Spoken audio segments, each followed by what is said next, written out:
The wind arrives without warning across the open plains. It tears through the grass at speeds that would strip shingles from a modern roof, bend metal signs, and shatter windows. Gusts reach 100 miles per hour. Snow becomes a horizontal wall. Visibility drops to zero. The temperature plunges to 40 degrees below freezing. In this environment, shelter is not for comfort, as you may think. It is the line between survival and death. Yet for centuries, indigenous peoples of the Great Plains and northern forests lived through these storms without steel, without concrete, without the imported materials we now consider essential. They built structures from grass, dirt, and wood that withstood blizzards year after year. Some of these dwellings housed 30 people at once. They stored food through 6-month winters. They kept families warm with minimal firewood. And they did all of this using materials most modern builders would consider too weak to support a garden shed. How did a building made of soil survive wind that destroys houses made of timber and nails? The answer does not lie in strength, but in physics, and in a kind of architectural intelligence that took generations to refine. The Great Plains stretch across the center of North America in a vast corridor of grassland. Summers here can exceed 100 degrees. Winters drop to 30 below zero. The temperature range across a single year often spans more than 140 degrees Fahrenheit. Wind is constant. Blizzards are common. Trees grow only along rivers. Stone is scarce. The environment offers grass, soil, and little else. For the nomadic bison hunting tribes like the Lakota and Cheyenne, the solution was the teepee, a portable cone of hide and poles that could be moved in hours. But for the agricultural peoples who lived along the Missouri River and its tributaries, mobility was not an option. The Mandan, Hidatsa, Arikara, and Pawnee cultivated fields of corn, beans, and squash. They harvested surpluses that needed protection through the winter. They built villages that held over 1,000 people. Their survival required permanent structures capable of enduring months of isolation, catastrophic wind loads, and extreme cold. They built what are now called earth lodges. An earth lodge begins with excavation. Workers dig the floor several feet below the surrounding ground, creating a shallow pit. This places the foundation beneath the surface, anchoring the structure and providing immediate insulation from surface temperature swings. 4 massive cottonwood posts are then sunk deep into the earth at the center of the pit. These posts, each as thick as a human torso, support heavy horizontal beams that form the roof's primary framework. Around this central skeleton, a ring of shorter posts creates the outer wall. Rafters radiate inward from the outer ring, resting on the central beams and converging at a circular opening in the center, the smoke hole. The framework is then covered. First, bundles of willow branches are lashed to the rafters. Over the willow, dried prairie grass is layered thickly. Finally, the entire structure is buried under a mantle of sod and loose earth. This earthen covering is a shell several feet thick, and when compacted, it weighs approximately 30 tons. That is more than 2 fully loaded school buses. The result is a dome-shaped structure 30 to 60 feet in diameter and 10 to 15 feet high at the center. From the outside, it resembles a grass-covered hill. From the inside, it is a single vast room capable of housing an extended family. The construction is led by women, who serve as the primary architects and builders. A well-maintained earth lodge lasts 6 to 10 years before requiring a rebuild. The choice of materials is deliberate. Cottonwood grows abundantly along the Missouri River bottomlands, making it the only accessible timber. However, cottonwood is soft and prone to rot relatively quickly. It cannot bear the full weight of the structure for long. The true load-bearing element is the earth itself. The thick sod covering, once dried and settled, forms a rigid shell that distributes weight evenly and supports itself. The wooden frame serves mainly as temporary scaffolding until the earth hardens into place. The sod is harvested from short grass and mixed grass prairie. These grasses produce root systems of extraordinary density. Buffalo grass, in particular, generates a tangled mat of roots and rhizomes that extends deep into the soil, binding it together with tensile strength. This root matrix acts as natural reinforcement, organic rebar. It prevents erosion, holds the earthen shell intact against wind and rain, and keeps the structure from collapsing under the weight of accumulated snow. The sod does not simply cover the lodge, it is the lodge itself. When wind exceeds 100 miles per hour, it exerts forces capable of tearing roofs from buildings. In modern construction, the greatest danger is uplift. High-speed wind flowing over a flat or peaked roof creates a zone of low pressure above the structure. Atmospheric pressure inside the building pushes upward, trying to equalize. If the roof is not adequately anchored, it lifts off. Entire sections can be ripped away in seconds. Sharp corners and flat surfaces make the problem worse by generating turbulence and concentrating stress at specific points. The Earth Lodge avoids these vulnerabilities through geometry. Its low, circular dome presents minimal surface area to horizontal wind. There are no sharp corners to create turbulence, no flat planes to generate uplift suction. Wind flows smoothly over the curved surface, much as it would over a natural hill. The structure merges with the landscape. To the wind, it is nearly invisible, but geometry alone is not enough. The real defense is mass. 30 tons of earth sit on top of the wooden frame, pressing down with relentless gravitational force. This dead load acts as ballast. For the wind to lift the roof, it would need to overcome not just the friction and anchoring of the frame, but the sheer weight of the earth itself. Even at 100 miles per hour, the wind lacks the energy to do this. The lodge remains anchored by gravity. Modern wind engineering confirms this principle. Earth-sheltered homes, which include structures partially or fully buried under soil, consistently survive tornadoes and hurricanes that destroy conventional houses nearby. The strategy has not changed. Use overwhelming mass to anchor the structure. Let gravity do the work. The central smoke hole is essential. Without it, the lodge would fill with smoke from the fire pit, making it uninhabitable. But during a blizzard, the smoke hole becomes a vulnerability. Wind can drive through the opening, destabilizing the interior environment. Snow can accumulate inside. Precious heat escapes. The solution comes from an unexpected source. The tribes of the Missouri River Valley use a circular, hide-covered vessel called a bull boat to cross rivers. The boat is lightweight, portable, and shaped like a shallow bowl. It fits perfectly over the smoke hole of the Earth Lodge. During severe storms, the bull boat is inverted and placed over the opening, creating a watertight, wind-proof seal. The same tool that enables river transportation also serves as an architectural plug. When the storm passes, the bull boat is removed, ventilation resumes, and the fire can be rekindled. This dual-purpose design reflects a broader principle of resource efficiency. In an environment where every material must be carried, harvested, or crafted by hand, objects serve multiple functions. The bull boat goes beyond just being a boat. It is a storm shutter, a food storage cover, and a piece of survival infrastructure.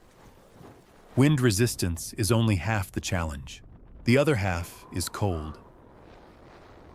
A structure that survives the storm but allows heat to escape is a failure.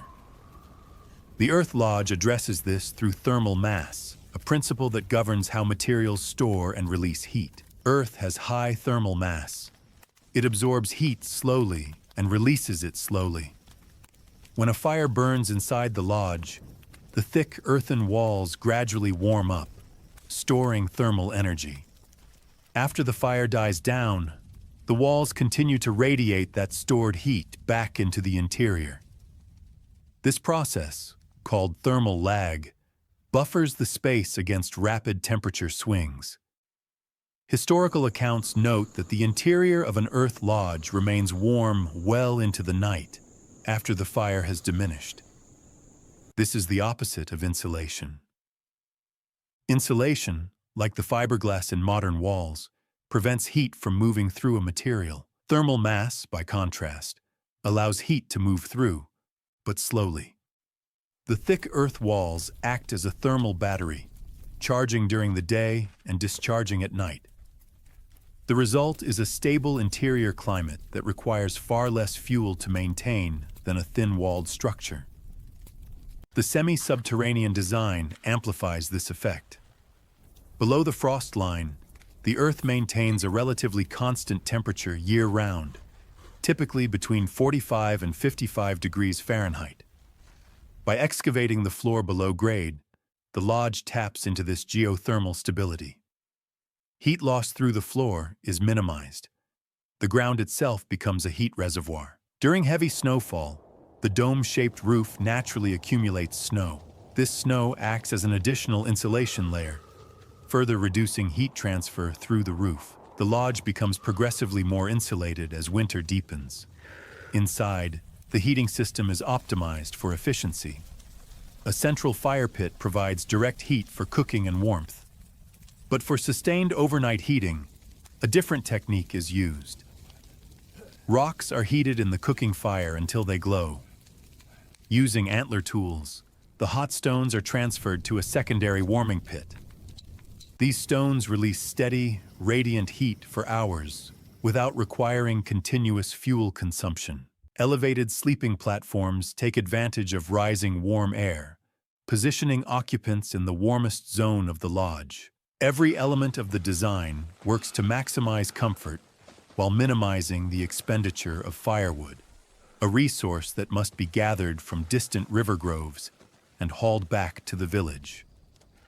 The Earth Lodge also functions as a food storage system.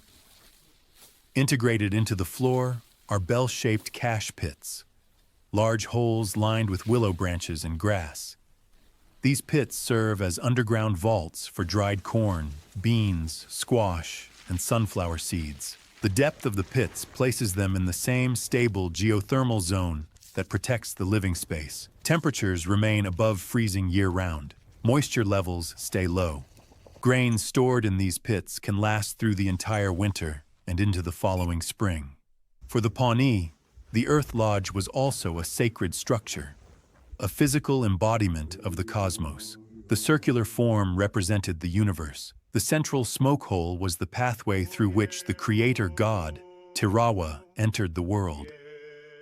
Light descending through the opening symbolized divine presence. Beyond the Great Plains, other indigenous cultures developed their own earth-based shelters, each adapted to local conditions.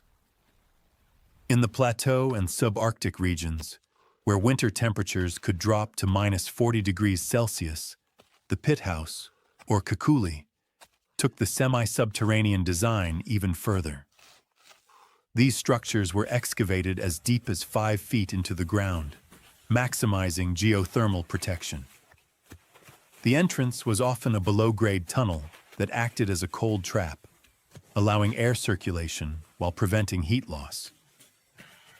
In the northeastern woodlands, where dense timber was abundant but open prairie sod was not, tribes like the Ojibwe and Cree built wigwams, dome-shaped frames covered with layered birch bark, cattail mats, and furs.